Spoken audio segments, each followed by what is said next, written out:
नमस्कार, मैं शुभदा गोडबोले। आज का विषय है ओशो शिक्षा के प्रति कहते हैं। आज से 3000 साल पहले बाप और बेटे के जानकारी में कोई फर्क नहीं होता था, इसीलिए गुरुओं की बहुत समय तक कोई ज़रूरत नहीं थी। हर बाप अपने बेटे को सिखा देता था।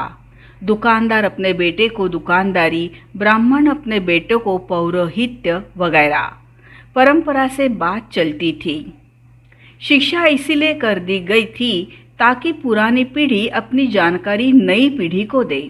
फिर जानकारियाँ इतनी हो गई कि बाप इस काम को खुद नहीं कर सकता था, तो फिर मध्यस्थ रखे गए।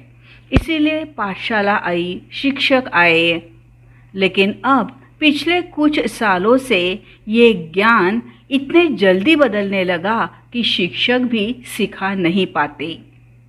अब मैं जो कह रहा हूँ वो अंगार है, बगावत है, विद्रोह है। वो बाप के पक्ष में नहीं है, वो बेटे के पक्ष में है। वह अतीत के पक्ष में नहीं, भविष्य के पक्ष में है। जो हो चुका है वो अब नहीं होगा। बच्चों को स्वतंत्रता देना, पर अपना ज्ञान नहीं, क्योंकि ज्ञान तो तुम्हारा पुराना हो चुका है। बच्चे दूसरे ही दुनिया में जिएंगे, वहाँ आपका ज्ञान काम नहीं आएगा, वहाँ नया ज्ञान काम आएगा। और ये बात रोज रोज ज़्यादा महत्वपूर्ण हो रही है। अब धीरे धीरे शिक्षा सहयोगी नहीं बल्कि बाधक हो रही है।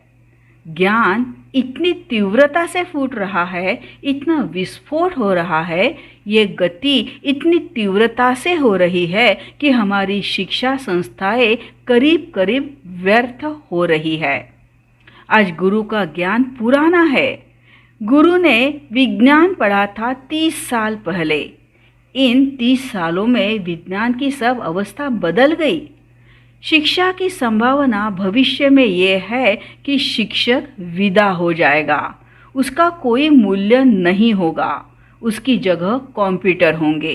कंप्यूटर जल्दी सीख लेते हैं।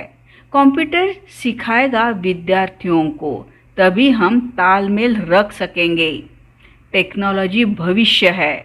आदमी के माध्यम की बहुत ज़्यादा ज़रूरत नहीं है। ओशो की मृत्यु 19 जनवरी 1990 को हुई। उसके पहले मतलब लगभग 40-50 साल पहले उन्होंने ये भविष्यवाणी की थी। धन्यवाद।